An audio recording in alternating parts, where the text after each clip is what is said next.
Hello students. In our previous lecture on work and energy, we learnt how to calculate work in different situations. If force is constant, if force is variable, अगर हम different path से एक point से दूसरे point तक move कर रहे हैं, तो ऐसे सारे सिचुएशंस में मैंने आपको वर्क कैलकुलेट करना सिखाया था और मैंने आपको यह भी बताया था कि work done is equal to change in kinetic energy which is known as work energy theorem. In today's lecture, we are going to calculate work done by various type of forces, common forces like a spring force, like gravitational force, like frictional force. तो ये सारे forces का work हम किस तरह से calculate करते हैं और उससे related कुछ problems हम करेंगे. Then at the end, we'll study a new quantity which we call power, which is defined as the rate of work done. So, पहले मैं आपको वर्क से रिलेटेड कुछ इंपॉर्टेंट पॉइंट्स बताता हूं और फिर हम वेरियस फोर्सेस का वर्क कैलकुलेट करना सीखते हैं.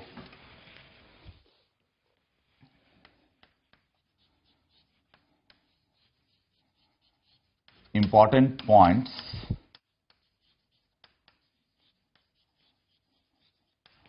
Related to work.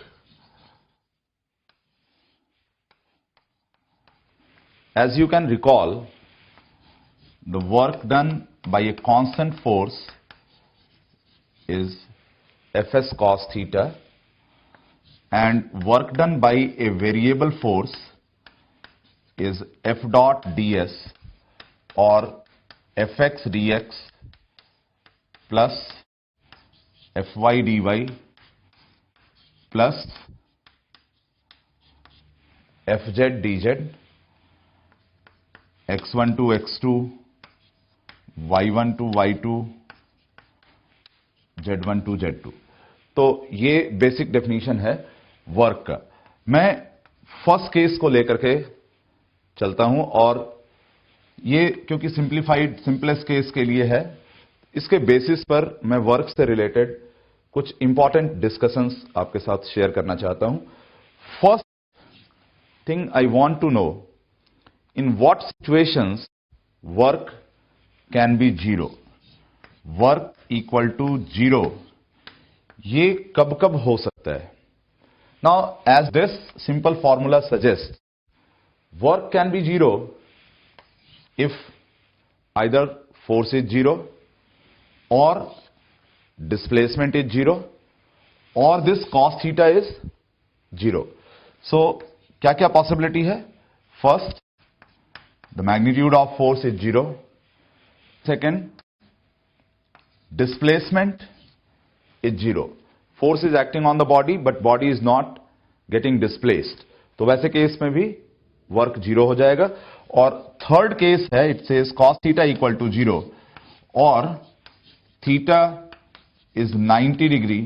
That means force is perpendicular to displacement. इस केस में वर्क जीरो हो सकता है. So these are three obvious situations. मैं आपको इसके अलावा कुछ और सिचुएशंस बताता हूं जिसमें वर्क जीरो होगा. समटाइम्स इट हैपेंस कि बॉडी के ऊपर फोर्स लग रहा है, body as a whole move भी कर रहा है, पर जिस पॉइंट पर फोर्स लग रहा है वो पॉइंट मूव नहीं कर रहा. The point of application is instantaneously at rest. अब ऐसा एग्जाम्पल क्या हो सकता है? A very common situation is climbing of stairs. अगर एक आदमी स्टेयर्स के ऊपर मूव कर रहा है, यहां से यहां, एक स्टेप से दूसरे स्टेप ऊपर की तरफ मूव कर रहा है, तो इस केस में you can see the person as a whole is moving upward. लेकिन जब वो अपना पैर एक स्टेप पे रखता है तो वो पांव उसका स्टेशनरी होता है. The foot is stationary. इस फुट के ऊपर एक नॉर्मल रिएक्शन का फोर्स लग रहा है फ्रॉम द स्टेप, पर ये नॉर्मल रिएक्शन का फोर्स कोई भी वर्क नहीं करता, because as long this foot is in contact with the step, ये स्टेशनरी है. और जैसे ही ये फुट मूव करता है नेक्स्ट स्टेप पे रखने के लिए, तो फोर्स लगना बंद हो जाता है, बिकॉज अब कॉन्टैक्ट लूज कर गया तो नॉर्मल रिएक्शन फोर्स नहीं लगेगा. सो this is a situation in which the normal reaction force does not do any work. Although the whole body is moving, but the normal reaction force is not performing any work because the point of application of this force is at rest. So I can write fourth situation, whole body moving, but point of application is at rest. मैं इसके आपको बहुत सारे examples दे सकता हूं. जैसे you are doing sit-ups, आप बैठ रहे हैं, उठ रहे हैं. So even in that case आपके बॉडी के ऊपर जो अर्थ से या ग्राउंड से नॉर्मल रिएक्शन का फोर्स लग रहा है उसका कोई वर्क नहीं होना, because the normal reaction force is acting on your feet. और ड्यूरिंग सिटअप्स फीट का मूवमेंट बिल्कुल नहीं होता. आप एज ए होल बैठ रहे हैं, खड़े हो रहे हैं, आपका सेंटर ऑफ मास नीचे जा रहा है, ऊपर जा रहा है, पर point of application of force वो मूव नहीं कर रहा है. So in this case there is no work done by the normal reaction force from ground. ये रीजन है कि आप ग्राउंड से कोई एनर्जी नहीं ले पा रहे, और उस केस में सिटअप करने में जो भी वर्क करना है वो आपके इंटरनल फोर्सेस को वर्क करना है, आपके मसल्स को वर्क करना है. And that is the reason why you feel exhausted, tired when you do sit-ups.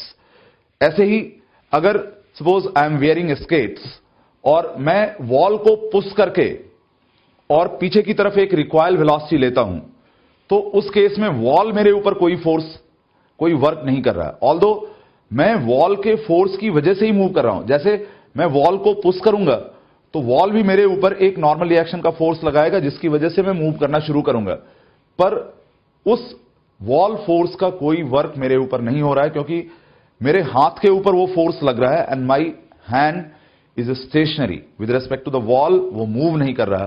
तो पॉइंट ऑफ एप्लीकेशन अगर मूव नहीं कर रहा हो तो वर्क डन नहीं होता. So when you climb a ladder, climb a staircase, you do situps, आप स्केट पहन करके और कुछ वेलोसिटी गेन करते हैं, ये सारे केसेस में जो एक्सटर्नल फोर्स का वर्क है वो जीरो होता है. Although motion is always caused by external forces. तो आप इसको याद रखना कि अगर एक्सटर्नल फोर्स का पॉइंट ऑफ एप्लीकेशन मूव नहीं कर रहा हो तो उसका वर्क जीरो होता है. I can give you another example also. जैसे suppose there is a car and this car moves because of frictional force. ये व्हील घूमने की कोशिश करता है, व्हील इंजन के साथ कनेक्टेड है, ये व्हील घूमने की कोशिश करता है. That means it has a tendency of slipping backward. तो उस केस में इसके ऊपर एक फॉरवर्ड डायरेक्शन में फ्रिक्शन एक्ट करता है और ये इस फ्रिक्शन की वजह से ही मूव करता है. अगर ये फ्रिक्शन एब्सेंट हो तो ये कार मूव नहीं कर सकता. But if I ask you what is the work done by friction on the car, answer is zero, क्योंकि ये व्हील ग्राउंड के ऊपर स्लिप नहीं करता. अगर आपने कभी गौर से देखा हो व्हील को चलते हुए, तो ये व्हील ग्राउंड के ऊपर स्लिप नहीं करता. जितनी देर ये ग्राउंड के कांटेक्ट में है, कोई एक पॉइंट जिस पर फ्रिक्शन लग रहा है, तो वो पॉइंट ग्राउंड के रिस्पेक्ट में स्टेशनरी है. तो इस वजह से हम ये बोल सकते हैं कि डिस्प्लेसमेंट उस पॉइंट का जीरो है और उस पॉइंट के ऊपर वर्क जीरो हो रहा है. तो इसीलिए जब कोई व्हीकल मूव करता है तो it's not because of the energy supplied by ground और friction, rather it is because of the energy generated by the engine, जो इंटरनली घूमने की वजह से वर्क कर रहा है, उसकी वजह से वो फिर आगे की तरफ मूव करता है. So there are numerous examples जिसमें बॉडी इंटरनल फोर्स के वर्क की वजह से मूव करता है, ऑल्दो उसको मूव करने के लिए एक्सटर्नल फोर्स की जरूरत होती है. जैसे जब आप स्टेयर्स चढ़ते हैं तो आप नॉर्मल रिएक्शन के हेल्प के बिना स्टेयर्स को क्लाइंब नहीं कर सकते, लेकिन नॉर्मल रिएक्शन का वर्क आपके ऊपर हमेशा जीरो होगा. So this is the fourth situation.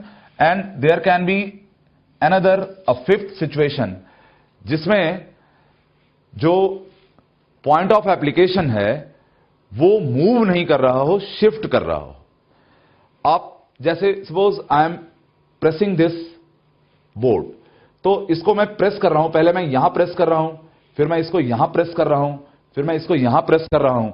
तो इसमें मैं पॉइंट ऑफ एप्लीकेशन को शिफ्ट कर रहा हूं. The point of application is not moving.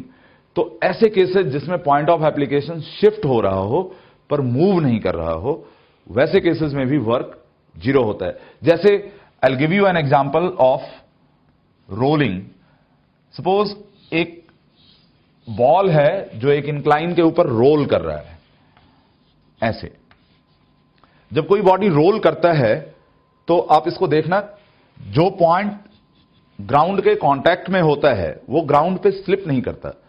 जिस मोमेंट पर वो ग्राउंड के कांटेक्ट में आता है वो एक मोमेंट के लिए रेस्ट में आ जाता है, फिर नेक्स्ट मोमेंट वो पॉइंट ऊपर चला गया, कोई नया पॉइंट आ गया इस जगह पे, तो ये पॉइंट यहां से मूव कर गया, लेकिन जैसे मूव करता है इसके ऊपर फ्रिक्शन का फोर्स लगना बंद हो जाएगा और कोई नया पॉइंट यहां पे आ जाएगा।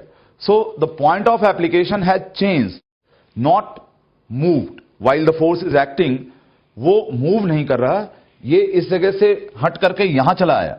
तो इसका मतलब है कि पॉइंट ऑफ एप्लीकेशन शिफ्ट हो रहा है, ये मूव नहीं हो रहा। तो यहां पर भी फ्रिक्शन का वर्क जीरो हो जाएगा। तो दीज आर द सिचुएशंस जिसमें वर्क जीरो होता है। तो ये बहुत इंपॉर्टेंट होता है। कई बार आपको इससे रिलेटेड क्वेश्चंस पूछा जाता है, या प्रॉब्लम के अंदर आपको डिसाइड करना होता है कि कोई एक पर्टिकुलर फोर्स वर्क कर रहा है या नहीं कर रहा है। तो वैसे केसेस में आप ये 5 केसेस को एक्सक्लूड करेंगे, इसमें कोई वर्क नहीं होता। Now I am coming to a different point of discussion, and that is work frame of reference dependent? This is the second point. Is work dependent on frame of reference? Frame of reference. Just think over it. By the definition of work, W is Fs cos theta. Now, this S displacement is obviously frame dependent. Her frame में body का displacement एक जैसा नहीं होता। अलग अलग frame में displacement अलग अलग भी हो सकता है। यह भी हो सकता है कि सेम डिस्प्लेसमेंट हो अलग अलग फ्रेम में, लेकिन अलग अलग फ्रेम में डिस्प्लेसमेंट डिफरेंट भी हो सकता है। That means in general work will be different in different frames of reference. I just take an example. जैसे सपोज एक ट्रॉली है और ये ट्रॉली खुद मूव कर रहा है, लेट्स से एक इसका डिस्प्लेसमेंट S हो रहा है, और इसके ऊपर एक बॉक्स रखा है जिसको कोई पर्सन पुश कर रहा है ऑन द ट्रॉली। ये इस बॉक्स को S डैश डिस्टेंस पुश करता है, ऐसा S डैश डिस्टेंस, और सपोज ये इसके ऊपर एक F फोर्स लगा रहा है। Now I want to find out work done by this person on the block with respect to an observer who is outside the trolley. Let's say this is observer 1, and with respect to some other observer who is on the trolley. तो जो observer इसके ऊपर है, इसके respect में block का displacement तो केवल S डैश होगा। सो W2 will be simply F into S dash, क्योंकि इसके लिए डिस्प्लेसमेंट S डैश है, पर जो ऑब्जर्वर ग्राउंड पे खड़ा है उसके लिए displacement S plus S dash होगा, क्योंकि इन द मीन टाइम ये ट्रॉली भी S डिस्टेंस आगे जा रहा है। So for 1 the work done will be F into S plus S dash. तो ये दोनों वर्क डिफरेंट है। That means work is frame of reference dependent. Different frames में वर्क का वैल्यू डिफरेंट होता है। Now let us think over another question. Is work dependent on the time taken? क्या work इस पर डिपेंड करता है कि उसको करने में कितना टाइम लगा? Suppose I am lifting a body of mass m through height h, और पहले केस में मैं उसको बहुत स्लो लिफ्ट कर रहा हूं, t1 टाइम में उसको लिफ्ट करता हूं, लेट्स से 1 मिनट में मैं उसको लिफ्ट करता हूं। और सेम हाइट अगर मैं उस बॉडी को फास्ट लिफ्ट करूं और लेट्स से 0.5 मिनट में मैं उसको लिफ्ट कर लूं, तो क्या दोनों केस में वर्क में कोई डिफरेंस आएगा? तो आप इस फॉर्मूले को पहले देखो. This formula has nothing to do with the time taken. ये सिर्फ इस पर डिपेंड करता है कि हमने कितना फोर्स लगाया और कितना डिस्प्लेसमेंट हुआ. अगर मैं बॉडी को बिना एक्सेलरेट किए हुए डिस्प्लेस करूं, तो इसका मतलब मेरा फोर्स बॉडी के वेट के इक्वल है, mg के इक्वल है. और अगर मैं उसको h हाइट लिफ्ट करता हूं, तो it's simply the work done is simply mg into h. It has nothing to do with time. So the third point is that the work done is time independent. Time independent. हालांकि एक दूसरी quantity हम introduce करेंगे जो time पर depend करेंगे, and that is power. सो जिस case में वर्क क्विकली करते हैं हम, उसमें हमें ज्यादा पावर इन्वेस्ट करना होता है, और जिसमें हम वर्क स्लो करते हैं उसमें हमें कम पावर इन्वेस्ट करना होता है. So power is time dependent but work is not time dependent.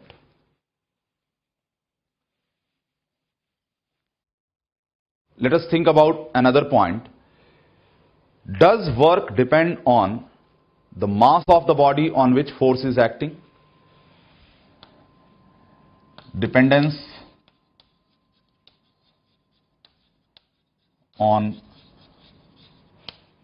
mass. Does it depend on it? For example, suppose एक body है 1 kg का. Let's say this is M1. और एक दूसरा बॉडी है 2 kg का, और मैं दोनों पर इक्वल फोर्स लगाता हूं. Equal force F equal to let's say 10 Newton, और इस पर भी F इक्वल टू 10 न्यूटन. दोनों का डिस्प्लेसमेंट सपोज इक्वल होता है. यह भी 10 मीटर मूव करता है और ये भी 10 मीटर मूव करता है. दोनों 10 मीटर मूव करते हैं. सो क्या दोनों ही केस में वर्क डन इक्वल है? मैं इसको एक सिंपल सिचुएशन, फिजिकल सिचुएशन से आपको समझाने की कोशिश करता हूं. क्वेश्चन को दोबारा पूछने की कोशिश कर रहा हूं कि suppose there is a car and there is a truck. दोनों के ऊपर आपने इक्वल फोर्स लगाया और दोनों को आपने इक्वली डिस्प्लेस किया. तो क्या आपने दोनों बॉडी के ऊपर इक्वल वर्क किया या आपने ट्रक के ऊपर ज्यादा वर्क किया? So it's very common to think कि हमने ट्रक के ऊपर ज्यादा वर्क किया, क्योंकि हमको ट्रक को धक्का देने में ज्यादा टाइम लगेगा, हमें ज्यादा टाइम तक उसको पुश करना पड़ेगा, तब वो उतना डिस्टेंस मूव करेगा. या हम ट्रक को प्रॉब्ली धक्का देने में ज्यादा टायर्ड फील करेंगे. सो इट सीम्स कि हमने ट्रक के ऊपर ज्यादा वर्क किया है. But as far as the definition of work is concerned, the physical definition of work is concerned, हमने दोनों के ऊपर equal work किया है, because work is simply force times displacement. So यहां पर भी work 100 जूल होगा और यहां भी work 100 जूल होगा. Taking the example of car and truck again, दोनों ही केस में work equal होगा. पर अगर हम वैसे सोचें एज ए लेमैन, तो हमको ट्रक को उतना डिस्टेंस पुश करने में ज्यादा थकान महसूस होती है. तो इसका रीजन यह है कि it takes longer, because you can see the acceleration of this body is more and this body is less. ये 10 मीटर पर सेकेंड स्क्वायर है और ये 5 मीटर पर सेकेंड स्क्वायर है. So naturally same distance move करने के लिए इसको कम टाइम लगेगा और इसको ज्यादा टाइम लगेगा. तो मैंने आपको पहले कहा था कि जो हम थकान महसूस करते हैं, it's because of movement of our muscles. So in that case आपको ज्यादा टाइम तक अपना मस्कुलर मूवमेंट करना होगा. That's why you will feel more tired. But इसका यह मतलब नहीं कि हमने फिजिकली ट्रक के ऊपर ज्यादा वर्क किया है. So this work done is also mass independent. As long the force and displacement are equal, the work done is independent of mass.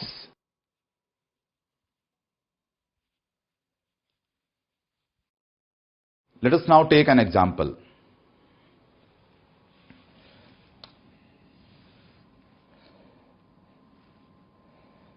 Suppose एक ऐसा क्वार्टर सर्कुलर ट्रैक है, ऐसा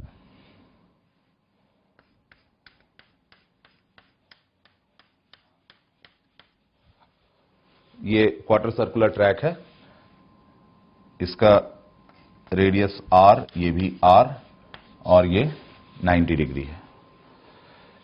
एक बॉडी है, एक स्मॉल ब्लॉक है, इसके ऊपर मैं फोर्स 3 तरीके से लगा रहा हूं,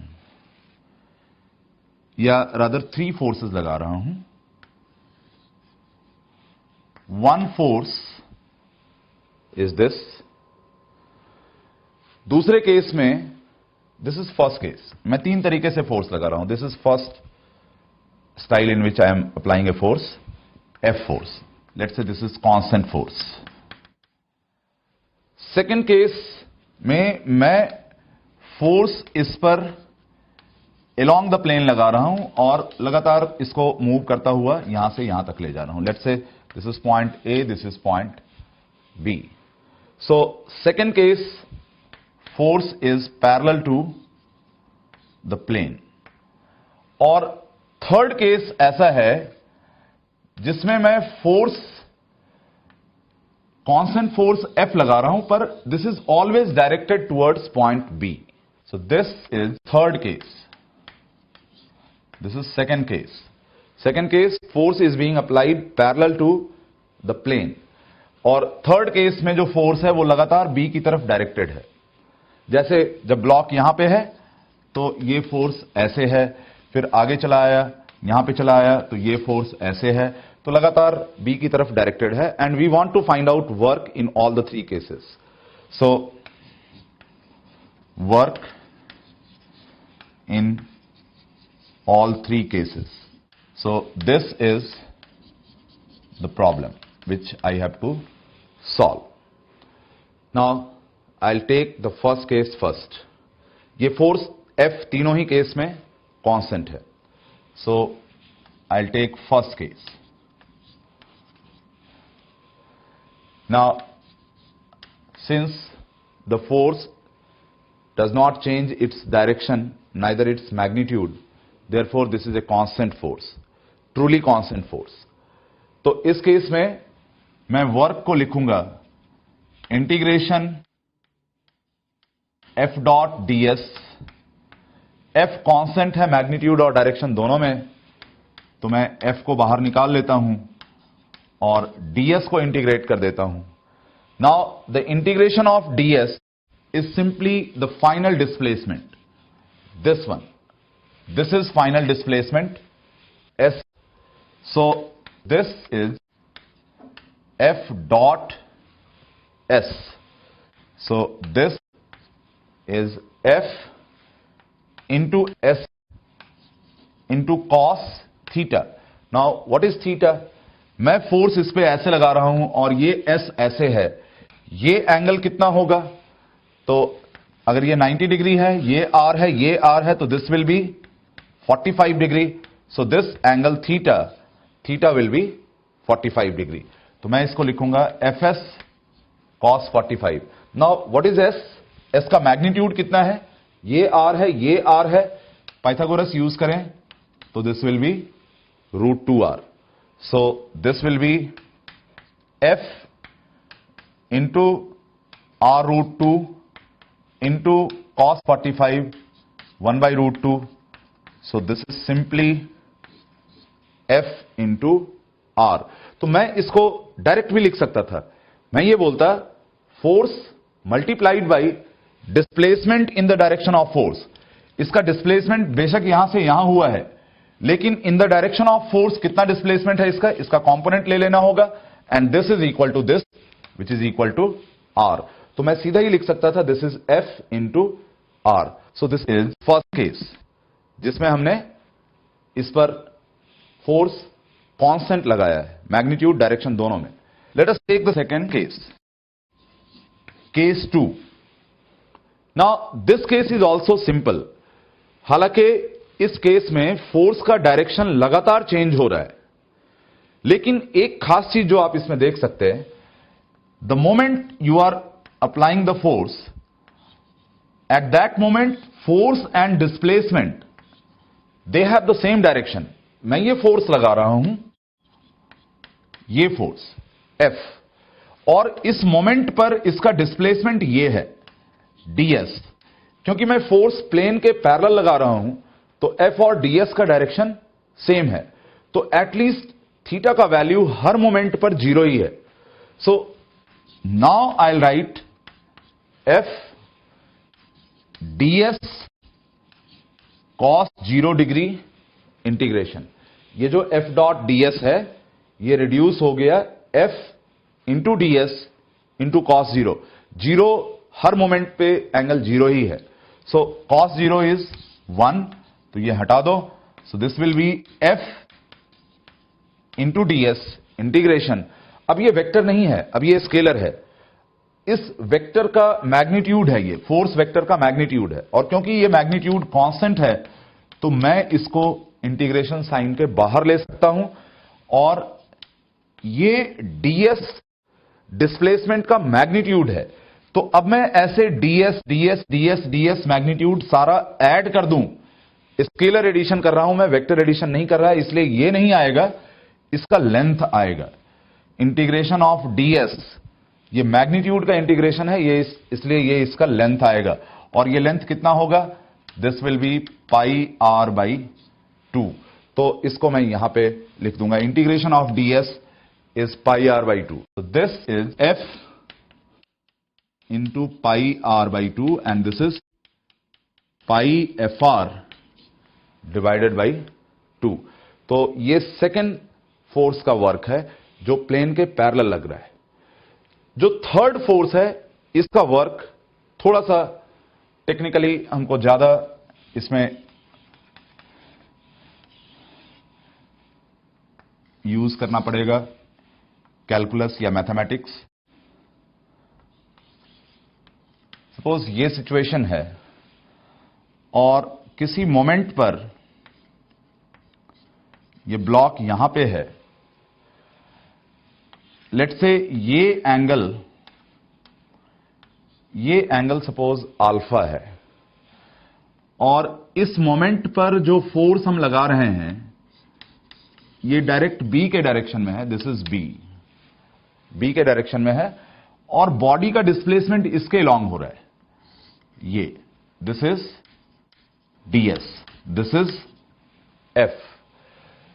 ये वाला एंगल इस मोमेंट पर ये है फोर्स और डिस्प्लेसमेंट के बीच का एंगल, जो कि लगातार चेंज होता जाएगा, क्योंकि ये यहां पे ये कितना था, जब मोशन शुरू हुआ था उस समय ये एंगल f ऐसे था और ये डिस्प्लेसमेंट इस समय ऐसा हो रहा है, तो वो ये वाला angle this was 45 degree initially.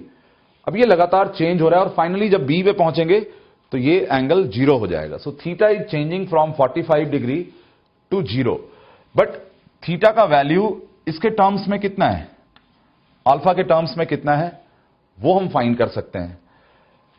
ds को मैं लिख सकता हूं, this is alpha, let's say this is d alpha, एक छोटा एंगल है, तो by the definition of arc length हम इसको लिख सकते हैं ds equal to, radius r है, so this will be r d alpha, और थीटा कितना होगा, जरा थीटा देखें, ये ट्रायंगल है, ये और ये एंगल इक्वल है, this angle is pi by 2 minus alpha, तो ये एंगल कितना कितना होगा, let us call this beta, तो pi by 2 minus alpha plus beta plus 2 beta is pi, sum of all the three angles is pi।